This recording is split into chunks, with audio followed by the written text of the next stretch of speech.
आज वचन के जरिए मैं आपको बताना चाहूँगा कि अपने अभिषेक को खराब मत करिए, अपने अभिषेक को बचा कर रखें, अपने अभिषेक को खराब न होने दीजिए। एक वचन से हम सीखते हैं, दूसरा राजा चौथा अध्याय उसके 29 वर्ष पढ़ेंगे। उसमें लिखा, तब अलीशा ने गेजी को कहा, तैयार हो, मेरी छड़ी अपने हाथ में लेकर जा। रास्ते में किसी भी व्यक्ति से बात करने के लिए मत रुकना। यदि रास्ते में कोई मिले तो उसका हाल मत पूछना। यदि कोई तेरा हाल पूछे तो उसको उत्तर मत देना। आमीन। इससे पहले मैं आपको बताना चाहूंगा कि एक विश्वासी के जीवन में सबसे बड़ी शर्मिंदगी उसका अभिषेक खराब हो जाना। शैतान की सबसे बड़ी शर्मिंदगी यही है कि उसका अभिषेक खराब हो चुका है और वह यही लोगों के जीवन में करना चाहता है कि उसका अभिषेक खराब हो जाए। लेकिन बाइबल बताती है कि अलीशा ने गेजी को कहा कि मेरी छड़ी लेकर जा और उस मरे हुए लड़के के ऊपर रख देना और वे जिंदा हो जाएगा। परंतु यदि रास्ते में कोई तेरा हाल चाल पूछे तो किसी को उत्तर मत देना और ना ही तू किसी का हाल चाल पूछना। वह छड़ी अभिषेक थी। उस छड़ी में इतना अभिषेक था कि वह अभिषेक किसी भी मरी हुई चीज को जिंदा कर सकता था। परंतु अलीशा ने यह हिदायत भी दी कि रास्ते में किसी के साथ कोई बात नहीं करना, कोई कुशल नहीं पूछनी, तो सिर्फ चलते रहना। पर गेजी ने रास्ते में कुछ किया। उस वक्त गेजी के पास एक महान भविष्यद्वक्ता की एक बड़े पास्टर की छड़ी थी और जब लोगों ने उस छड़ी को देखकर गेजी का कुशल पूछा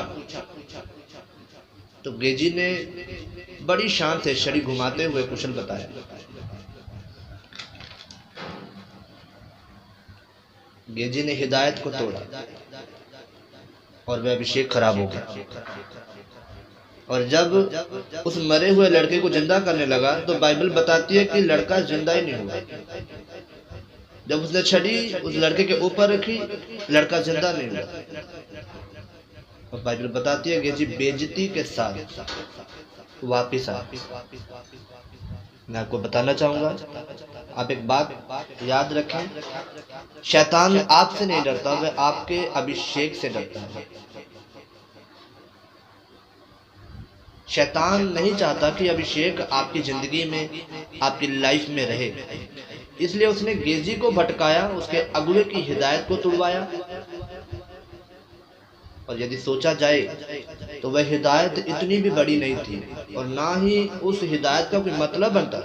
यदि गेजी का सोच के देखे कि यदि गेजी का भाई उसके माता पिता उसके रास्ते में मिल जाते तो क्या वह उसका कुशल मंगल ना पूछता।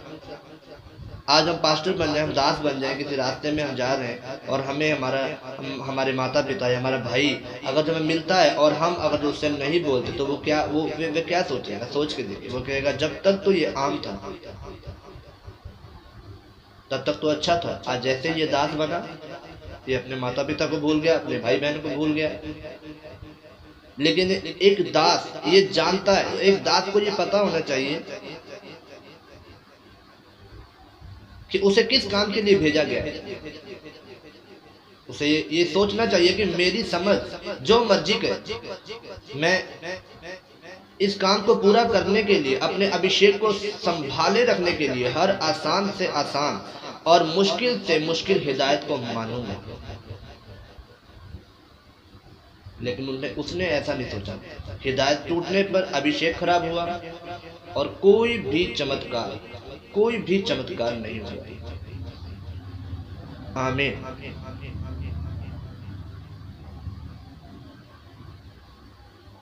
आज परमेश्वर का वचन हमें ये बताता है, आज परमेश्वर का वचन अगर जो हमें ये कहे कि नशा नहीं करना, झूठ नहीं बोलना, हेरा फेरी नहीं करनी, सिर्फ सेवकाई पर ध्यान दे।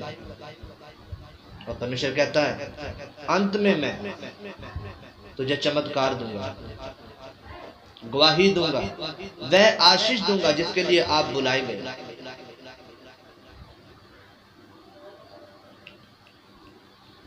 मैं आपको बताना चाहूंगा, अपने आत्मिक पिता की हिदायतों को पूरे भय और आदर के साथ माने तो आप अपने अभिषेक में आगे बढ़ेंगे और चमत्कारों से, गवाहियों से आशीषित होंगे।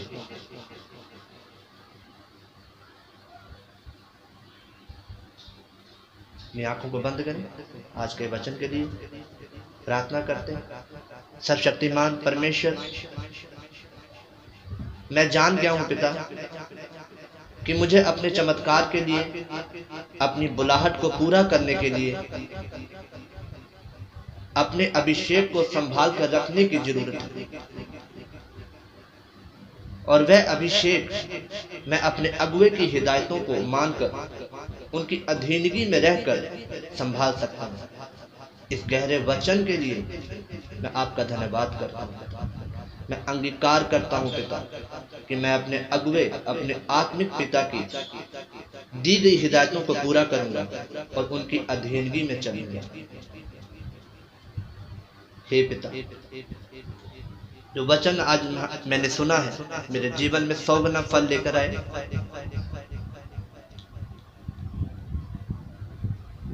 मैं 100 गुना फल लाने के लायक बन जाऊं। और मेरे पिता, मैं प्रार्थना करता हूं कि जिन लोगों ने इस वचन को सुना है, उसको ग्रहण किया है, खुदाबंद खुदा वचन को पूरा करने वाले बन जाएं और 100 गुना फल लाने वाले बन जाएं। परमेश्वर, तेरा वचन उनके अंदर से बीमारियों को निकाल दे। अगर जो दुष्ट आत्मा से जकड़े हैं तो दुष्ट आत्मा से आजाद हो जाएं, हर तरह की बीमारी से आजाद हो जाएं। यीशु मसीह के सामर्थ्य नाम से मांगता हूं, आमीन, आमीन, आमीन।